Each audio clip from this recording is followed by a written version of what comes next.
आप सबको मालूम है हमारे देश की माननीय प्रधानमंत्री नरेंद्र मोदी जी ने नेशनल हाइड्रोजन मिशन के जरिए देशवासियों को विशेष रूप से उन्होंने आह्वान की थी कि हमें ग्रीन एनर्जी को, ग्रीन ट्रांसपोर्ट को विशेष रूप से बढ़ावा देना चाहिए। तो आज माननीय प्रधानमंत्री जी की विजन को साकार करने के लिए हमारे मंत्रालय की तरफ से अलग अलग कदम उठाए गए। हाइड्रोजन फ्यूल, एमोनिया फ्यूल और सोलर एनर्जी, विंड एनर्जी। तो आज जेएनपीए ने भी नवा सेवा में अपने जो भी यहाँ ट्रक इस्तेमाल होते हैं, इस ट्रक को इलेक्ट्रिक इंजन का एक नया कन्वर्शन का कार्यक्रम उन्होंने आज सफलपूर्वक लागू किया है और जिसके वजह से ये भी लक्ष्य रखा गया है कि इलेक्ट्रिक व्हीकल जो भी ट्रक यहाँ अंदर में मतलब पोर्ट के प्रीमिसेस में जो भी ट्रक अलग अलग कामों के लिए इस्तेमाल की जाती है, हर ट्रक को इलेक्ट्रिक व्हीकल बनाया जाएगा ताकि जो कार्बन एमिशन ना रहे।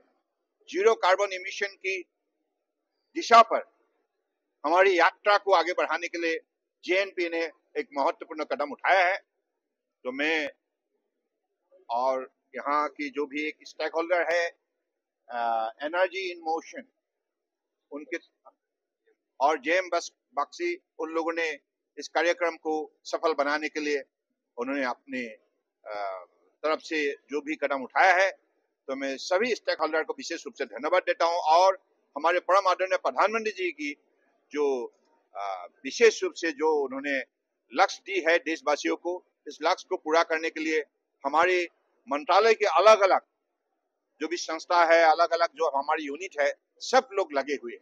सर, यहाँ पे हम बात कर रहे हैं कि करीब 60 से 80 यहाँ पे ट्रक्स अभी आप फ्लैग ऑफ कर रहे हैं। सारे पोर्ट्स में ये चेंज होगा? निश्चित रूप से होगा। ग्रीन ट्रांसपोर्ट को बढ़ावा देने के लिए हम सब कदम उठाएंगे। मेक इन इंडिया को कितना? निश्चित रूप से मेक इन इंडिया हमारे मूल लक्ष्य है, क्योंकि जो भी बनेगा स्वदेशी और इस स्वदेशी सामान को बढ़ावा देने के लिए हम काम कर रहा है और करते जाएंगे, क्योंकि आत्मनिर्भर भारत हमें बनानी है।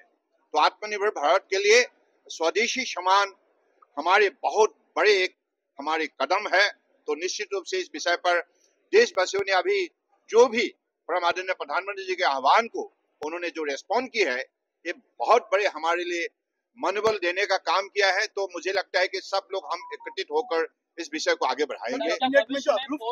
हाँ, निश्चित रूप से भारत को जैसे मैरीटाइम इंडिया विजन 2030 और मैरीटाइम अमृतकाल विजन 2047, दो विजन हमें परम आदरणीय प्रधानमंत्री ने दी है। और इस विजन के जरिए हमारा लक्ष्य है कि भारत दुनिया की टॉप एक लीडिंग शिप बिल्डर के रूप में अपना पहचान बनाए। सर कैबिनेट तो इसलिए और वो टॉप शिप बिल्डर होने के लिए जो हमें शिप बिल्डिंग के लिए जो इकोसिस्टम चाहिए, जो सपोर्ट सिस्टम चाहिए, इसलिए काल कैबिनेट में जो भी 3 प्रस्ताव पारित की गई है और सारे प्रस्ताव को विशेष रूप से 2 दिन पहले जैसे भावनगर में परम आदरणीय प्रधानमंत्री जी ने 70,000 करोड़ का उन्होंने उल्लेख किया था इस सेक्टर को आगे बढ़ाने के लिए, और उसी को साकार करने के लिए कैबिनेट में पारित हुई है। और इसमें आपको मैरीटाइम डेवलपमेंट फंड और ship building financial assistance scheme और कैपेबिलिटी और कैपेसिटी बढ़ाने के लिए जो क्लस्टर निर्माण करने के लिए इन तीनों विशेष रूप से स्कीम पर ध्यान दी गई है। और सरकार की तरफ से जो भी फाइनेंशियल सपोर्ट वो भी देने के लिए लक्ष्य दी गई है। तो मुझे लगता है कि ये हमारे लिए एक बहुत बड़ा मौका है। I think in the last 11 years जो भी काम मोदी जी के नेतृत्व में हुई है इस सेक्टर में बहुत उल्लेखनीय है। और आज हमने उन्हीं की नीति के जरिए आज दुनिया की ध्यान आकर्षित करने में हम सफलता प्राप्त की है।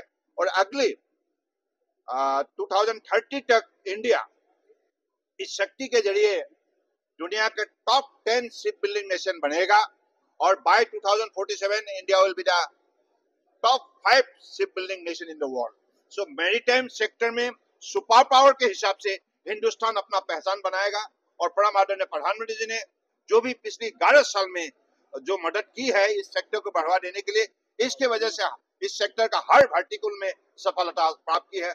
और आज इसी का कारण है JNPA आज हमारे एक लार्जेस्ट कंटेनर हैंडलिंग पोर्ट बन चुका है।